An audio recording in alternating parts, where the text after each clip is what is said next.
Assalamualaikum warahmatullahi wabarakatuh. Perkenalkan, nama saya Sabila Anugrah Fala dari kelas 3 DAKM. Di sini saya akan menjelaskan tentang bab 9, yaitu strategi level bisnis dan level fungsional. Adapun bab-bab yang akan kita bahas yaitu yang pertama ada produk dan tawaran nilai, yang kedua strategi generik porter, yang ketiga menekankan resiko strategik, dan yang terakhir taktik bersaing. Di sini yang pertama kita akan membahas tentang produk dan tawaran nilai. Pengertiannya itu adalah nilai yang dirasakan oleh pelanggan yang timbul dari penggunaan produk serta manfaat yang dirasakan oleh pelanggan dengan biaya yang dikeluarkan dan memperoleh produk tersebut. Terus yang kedua itu ada manfaat dari tawaran nilai. Manfaat dari tawaran nilai itu yang pertama menciptakan kesetiaan dan retensi pelanggan. Maksudnya di sini lebih mengutamakan kepada kepuasan pelanggan, karena jika pelanggan setelah puas dengan produk yang kita yang kita buat, maka akan mendatangkan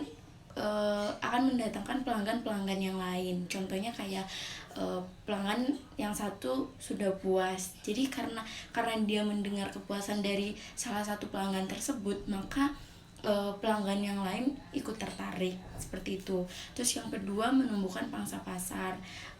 Di sini selain mempertahankan pelanggan, manajemen hubungan pelanggan yang bagus dapat membantu pangsa pasar yang lebih baik. Untuk meningkatkan pangsa pelanggan, perusahaan dapat menawarkan ragam yang lebih banyak pada pelanggan lama, atau mereka dapat melatih karyawan untuk melakukan lintas penjualan dan penjualan produk lanjutan untuk memasarkan lebih banyak produk dan jasa kepada pelanggan yang lama. Terus yang ketiga, membantu ekuitas pelanggan.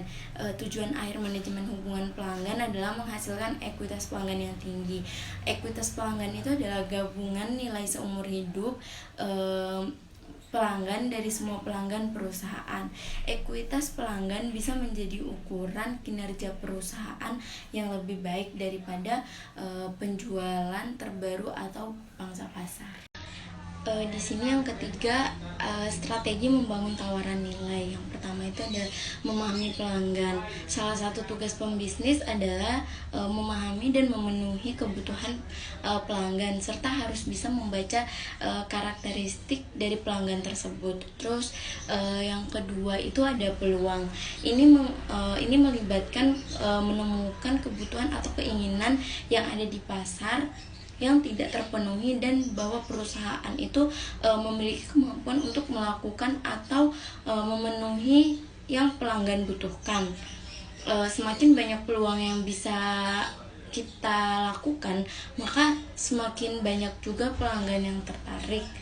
Terus yang ketiga itu ada inovasi. Salah satu strategi yang paling penting itu adalah inovasi. Dengan inovasi ini kita membuat produk kita yang berbeda dengan produk lainnya. Namun inovasi juga harus diberikan tidak hanya pada produk atau layanan, akan tetapi tentang penggunaan atau interaksi antara pelanggan dan produk. Selanjutnya kita masuk pada subbab kedua, yaitu strategi generik porter. Di sini arti dari strategi generik porter adalah strategi yang tentang bagaimana perusahaan mengejar keunggulan kompetitif di seluruh ruang lingkup pasar yang dipilihnya. Pendekatan strategi generik bertujuan untuk mengamankan keuntungan jangka panjang yang berkelanjutan untuk produk baru atau yang sudah ada di pasar baru, atau yang sudah lama atau yang sudah ada. Selanjutnya itu ada macam-macam strategi generik porter. Yang pertama itu adalah leadership. Strategi ini sangat umum sekali kita jumpai pada marketing. Strategi ini dilakukan dengan cara menurunkan harga tetapi tidak membuat perusahaan tersebut mengalami kerugian, tetapi mendapatkan keuntungan. Namun di luar sana pesaingnya justru sangat banyak.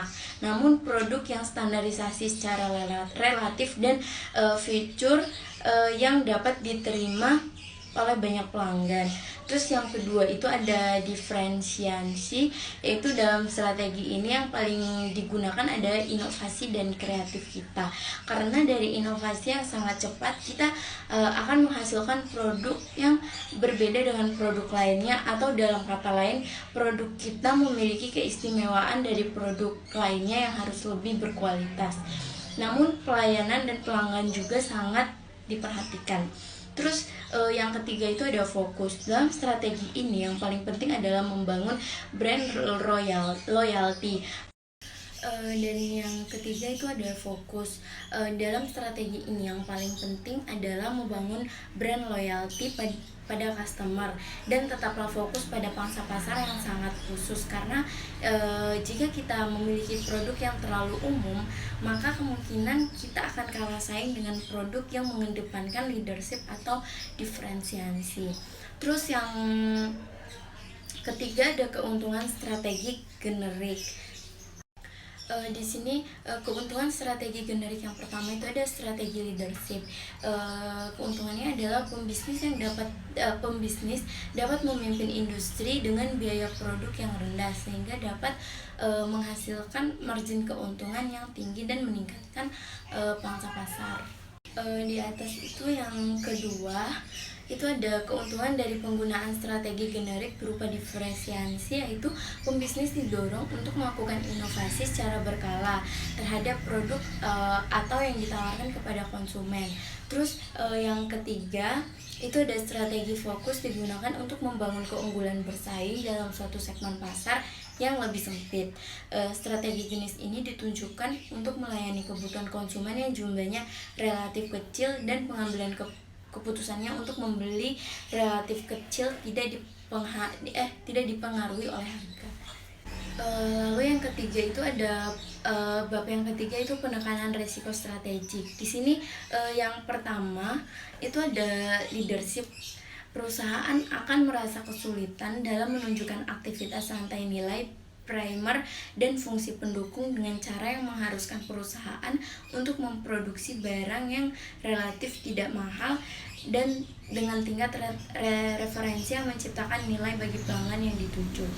Terus yang kedua di sini ada diferensiasi. Lalu resiko ini yang sering terjadi juga, pemalsuan produk menjadi resiko yang harus dihadapi perusahaan. Juga akan menanggung resiko bila merek dagang identik dan susah dibedakan, dan akan lebih susah mendapatkan konsumen karena memiliki harga yang begitu tinggi. Namun di balik harga yang begitu tinggi ada keistimewaan yang didapatkan dari suatu produk tersebut. Lalu di sini yang ketiga itu ada fokus. Pada strategi ini mengakibatkan kekurangan sumber daya untuk bersaing dalam industri, serta perusahaan juga tidak terfokus karena kompetitor besar dapat membidik celah kecil pasar yang Anda layani. Lalu kita masuk ke bab yang terakhir, yaitu taktik bersaing. Di sini taktik bersaing sendiri itu dibagi menjadi dua, yaitu taktik lokasi pasar dan taktik lokasi waktu. Yang pertama itu taktik lokasi pasar. Taktik lokasi pasar itu dibagi menjadi dua, yaitu taktik ofensi dan taktik defensi. Taktik ofensi sendiri itu yaitu penyerangan saat diperlukan ketika sebuah perusahaan melihat atau mendapatkan kesempatan untuk meraih pangsa pasar. Contohnya adalah yang pertama itu ada fokus tanpa henti untuk membangun keunggulan kompetitif dan berusaha untuk mengubahnya menjadi keunggulan berkelanjutan. Terus yang kedua itu ada menetapkan sumber daya, di mana kompetitor tidak mampu atau tidak bisa memiliki kemampuan untuk mempertahankan diri. Yang ketiga itu ada menggunakan elemen yang tidak terduga dari apa yang telah diharapkan dan dipersiapkan lawan. Terus yang kedua itu sendiri yaitu taktik defensi. Dalam mempertahankan posisi perusahaan, terdapat pesaing. Perusahaan perlu mengenal berbagai pesaing, baik dari pendatang baru maupun pesaing yang sudah mapan. Perusahaan dapat menggunakan strategi bertahan atau yang disebut dengan strategi defensif, yang bertujuan untuk mengurangi kemungkinan diserang, membelokkan serangan ke arah yang tidak membahayakan, atau mengurangi intensitas intensitas strategi bersaing yang paling berhasil merupakan perpaduan antara komponen ofensi dan komponen defensi. Yang selanjutnya yaitu taktik waktu. Perusahaan pertama yang membentuk dan menjual sebuah produk atau jasa baru disebut pergerakan pertama. Kelebihannya itu adalah pergerakan pertama mendapat peluang untuk menentukan aturan-aturan bersaing dalam berbagai bidang dan juga cenderung menikmati keunggulan laba jangka panjang daripada pesaingnya, serta mampu membangun reputasi sebagai pemimpin dalam industri tersebut. Di sini saya sendiri mengambil studi kasus dari PT Dian Graha Elektrika. Di sini kisah sukses PT Dian Graha Elektrika ini tentu karena adanya strategi bisnis yang tepat dan diterapkan secara konsisten oleh manajemen perusahaan. Terus di sini bertujuan untuk mengetahui bagaimana strategi bisnis yang disusun dan diterapkan oleh PT Dian Elektrika. Berdasarkan pengamatan, PT Dian sendiri itu memiliki 3 jenis strategi, yaitu strategi tingkat korporasi, yang kedua itu tingkat unit bisnis, dan yang ketiga tingkat operasional. Jadi yang pertama itu kan strategi tingkat korporasi. Di sini PT Dian sendiri itu melakukan pembangunan citra perusahaan, menambahkan lisensi yang ada dan mendapatkan lisensi baru, serta mengoptimalkan efisien dan efektivitas sumber daya.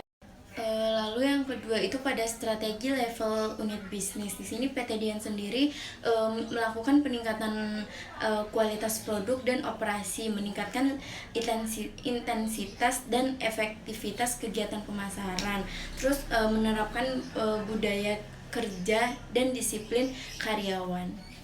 Lalu yang ketiga itu ada tingkat unit bisnis. PT Dian sendiri itu melakukan peningkatan kualitas produk pada proses operasional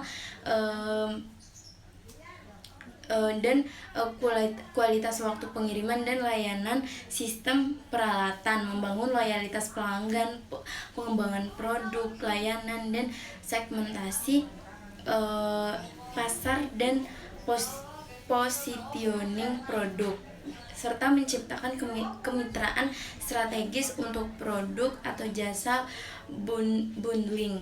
Penerapan otomatisasi untuk kehadiran karyawan, penerapan penghargaan dan hukuman sebagai pemberi pinjaman untuk pembiayaan yang efisien. Begitu. Sekian presentasi dari saya, lebih dan kurangnya saya mohon maaf. Wabillahi taufiq wal hidayah. Wassalamualaikum warahmatullahi wabarakatuh.